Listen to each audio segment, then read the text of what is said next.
Hello everyone, welcome to my channel and welcome to this video about Chopin's Prelude number 1. This is part of the whole cycle of series with tutorials about all the preludes. My name is Niemczuk, I'm a concert pianist and also a piano professor at the university in the south of Poland, in Katowice. And it's now January 2024. I'm just about to record the complete cycle of preludes of Chopin together with his second piano sonata and the Hexameron variations. And that's the reason why I decided to share with you my ways of practicing every single prelude. I hope this will be useful for you if you play this, or if you plan to play it, or if you want to give it to your student. So I just start now just to tell you my subjective ways of practicing and the most important things that we should focus on. So today, Prelude number 1 in C major. First of all, Prelude number 1 is very strangely written.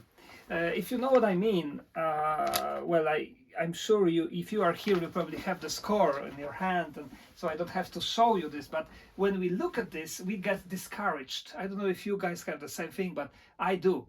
There is a lot of kind of strange polyphony. These notes are not written in a very clearly way, at least in my edition. I'm using the National Polish Jan Ekier edition, by the way.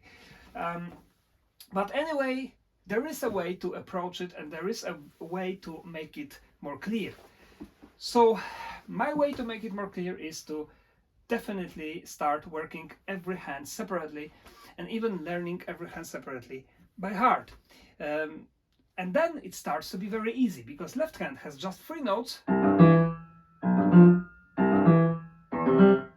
and all of them are chords, so it's quite easy to memorize. C major, G7, C major, C major, F major, D7, G7, G7, and so on.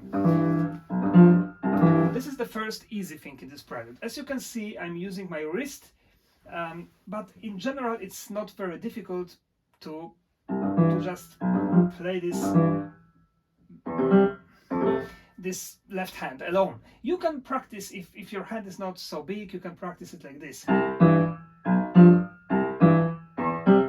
for example, or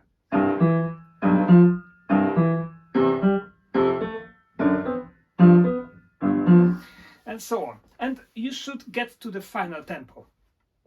Tempo is agitato, so practically there is no tempo, because agitato, it's not a tempo mark, it's more a character, right? So anyway, that's the first thing you should do. I would recommend to start from the left hand. Then we have the right hand, which is a little bit more complicated, because in the right hand we have 2 things, or even 3 things. The first is the melody that we hear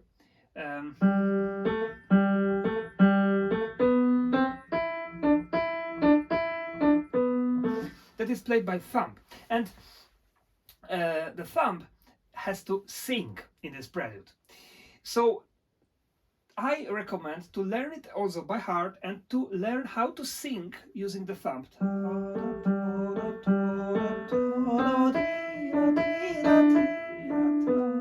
Make a shape, make a phrase, all right? And then and more,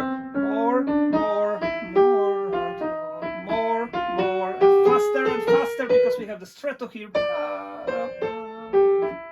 and so on and so on. When you learn this, then focus on the other 2 things.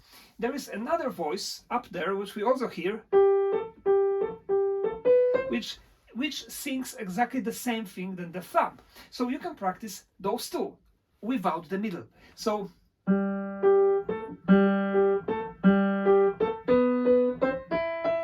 if you want, you can even practice it with 2 hands, just to have it in your head.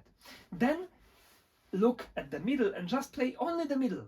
The middle sounds like this.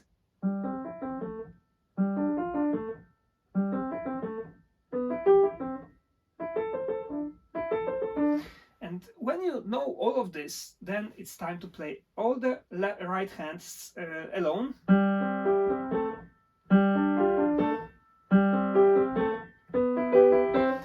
You can play with pedal or without, but what I recommend is to focus on the thumb, so that the thumb is actually singing, right? And now when you have, well, later it goes, there is a little stretch on the hand. So what I recommend to do, because we have always pedal here, we have pedal here, pedal here, pedal here, and so on, always pedal. So when you have these big stretches, you don't have to keep the thumb all the time because you have the pedal. You don't have to keep all the notes, and you don't have to make a finger legato. So virtually you can do, I play now without pedal, you can play like this.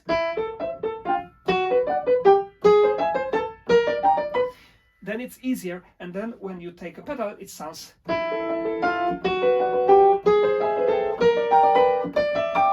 Especially here. You can even use your wrist.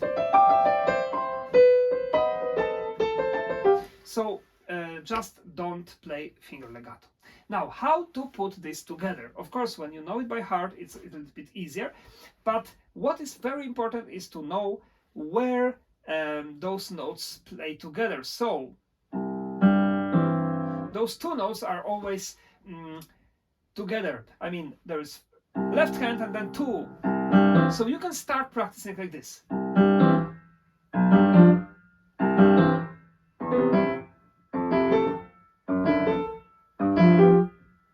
Just to play two notes to get this together.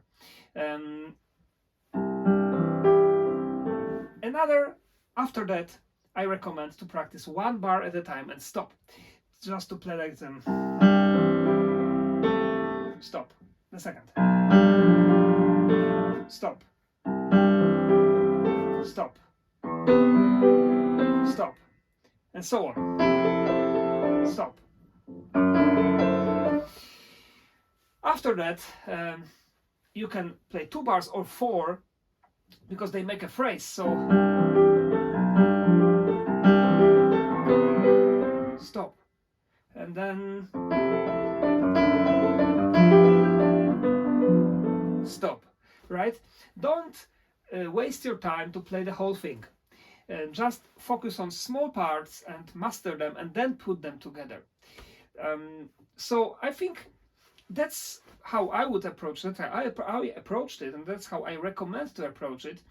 Of course, playing slowly is also a good thing, but not too much, and you should start to play fast as soon as possible, so that you get used to this tempo. Thank you very much for watching. I hope it was useful, and good luck.